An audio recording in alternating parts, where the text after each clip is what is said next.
Happy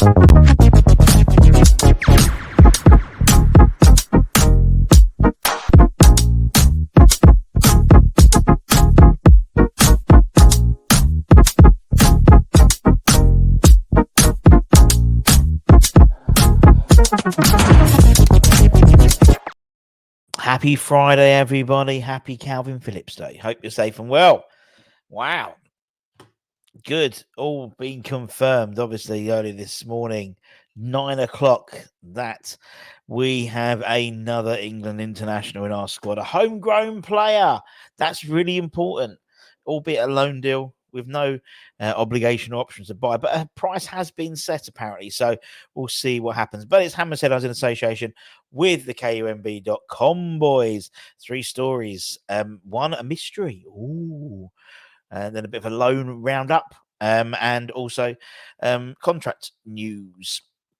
So let's start with, what should we start with now? Actually, we'll end with a new signing. There's been a new signing as well. We'll come back to that one that hasn't been revealed just yet, but we'll come back to that. Let's start with the mystery that is this Serie ish mystery we're having at the moment. So, basically, out of the blue, we've apparently had a bid for a player, an official bid from a player in Serie A, which has been rejected. Now, the problem is, we don't know who it is exactly. Obviously, we know we've been linked with over 70 players this season, this transfer window already, with just under a week to go now, and we know there's lots of different areas we're looking to improve. But according to an agent, they've claimed that West Ham have bid for a player from somewhere in Serie A, and it seems he made an offer of £11 million for an exciting young player. But again, we don't know who. This is brilliant. This is total secret swill. So former Italian football agent Massimo Brambata was speaking to Mercato Web, my favourite Italian news outlet, about dealings with the game that he's aware of. And he said, the truth is, an agent of mine who is in Riyadh at the moment for lunch with Asiolo, I know that West Ham offered £11 million for Carboni, who is at Monza, but he said no. So the trouble is, Monza have 2 players whose surname is Carboni. They have 2 Carbonis. There's not only one Carboni, there's 2 Carbonis in Monza.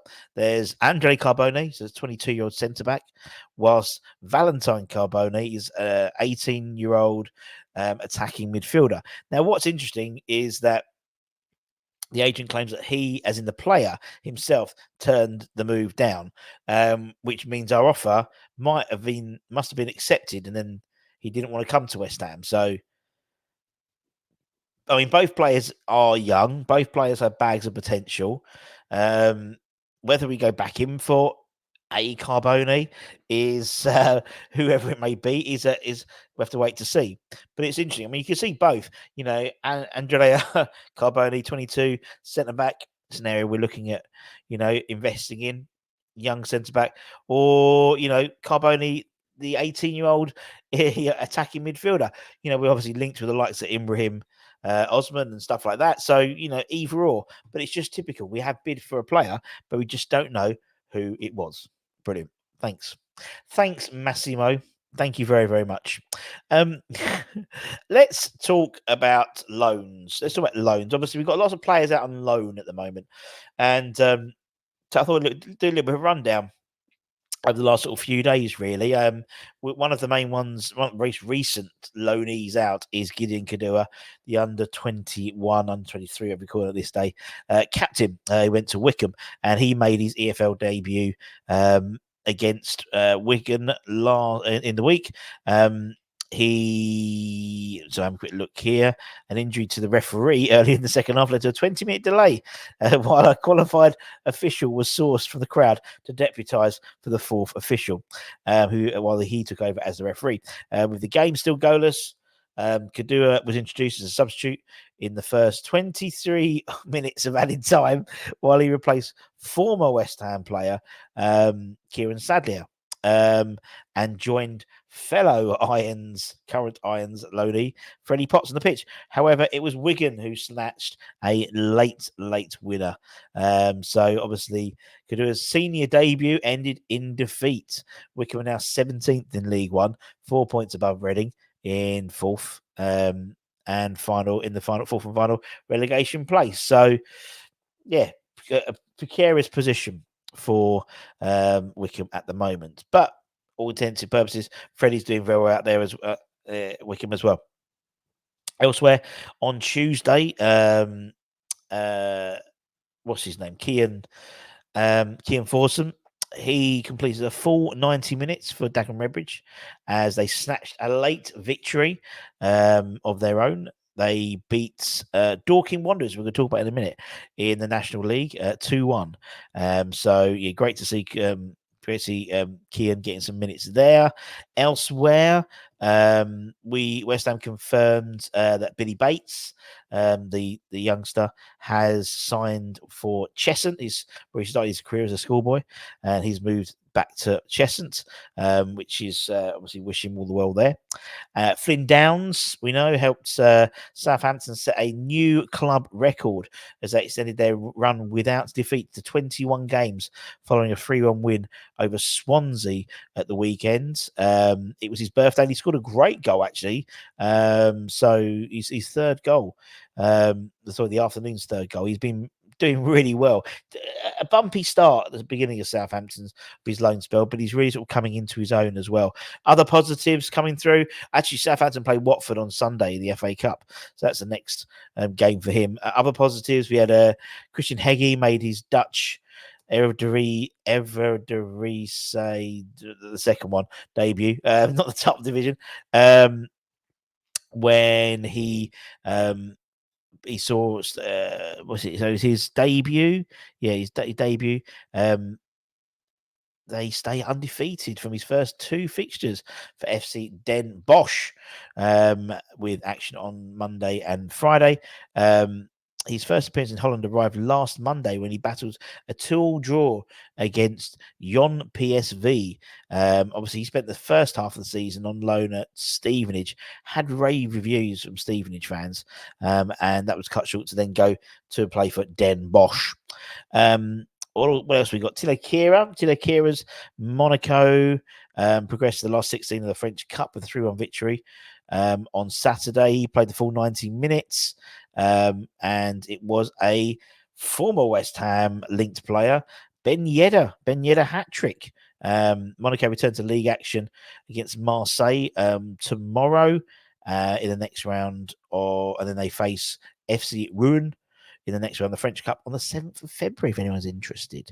So it does seem that players are, I think you'll see a few more go out on loan in the last week when we start sort of collating the squad to go through for the last few months of the season after January. The likes, obviously, Callum Marshall, Divine, these guys, are on the peripherals. I think it's more likely to see Callum go out on loan than Divine, to be honest, but we'll wait and see. Speaking of Divine and Callum and people like that, under 21s play tonight at Rush Green against Stoke City, 7 p.m. kickoff. Go down and cheer on the boys. I wouldn't be surprised. I mean, I'm just speculating. You might get a couple of the first teamers in there because obviously we haven't played for over a week and a lot of players come back from injury. Just saying, you probably don't, but wouldn't surprise me if you see one or two there. So yeah, obviously it's a great day, great evening, and it's like proper football. It's like proper football. We're going to talk about some contract stuff now, and we're going to talk about Ben Johnson. Obviously, he's, the last few games he's been brilliant, really. According to Claret and Hugh, they said yesterday, reporting on their website, that he is expected to be offered a new deal in the next few days after his marked improvement in recent performances. Obviously, we reported it back in, I think, last week. The Athletic said that Johnson had already turned down 2 contracts and was looking to leave at the end of the summer. However, his recent upturn in form, particularly his midfield cameo role, has convinced the decision makers at West Ham to get a new deal on the table.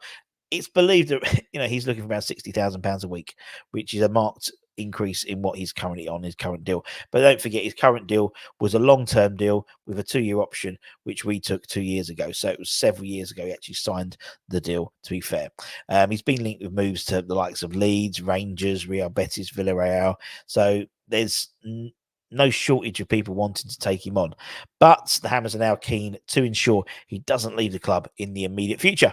Having turned down 2 new deals, there's no indication that a third, there's no reassurance that a third offer might turn it down as well. But the fact is, he is going to be offered a new deal. So third time's a charm, maybe, for Ben. We'll surely know when the outcome happens. And lastly, a signing. We've not just Calvin Phillips Day, but we've signed someone else. Speaking of Dorking Wanderers, West Ham are set to sign the Dorking Wanderers kit man. It's big transfer news here on the West Ham Network. The Hammers apparently have signed kitman Mitchell Elliott, who is set to leave the National League club after the game against AFC Flying on Saturday, February the 3rd, to take up his new role. So welcome on board, Mitchell Elliott, new kitman. Yes, going up. Yes, it's Calvin Phillips and a new kit man in one day. What more can you have? What more can you ask for? Anyway, keep on the channel. On the channel, we might have an Irish Tommy late show tonight. We'll just confirm whether he's available or not. And yeah, if you go to the game, if you're going to the 21s tonight, I'll be there, spinning the tunes, doing the announcing. So come say hello if you see me. And until next time, take care, stay safe, stay warm, stay humble, keep the faith, my friends. And come on, you bloody irons. Irons.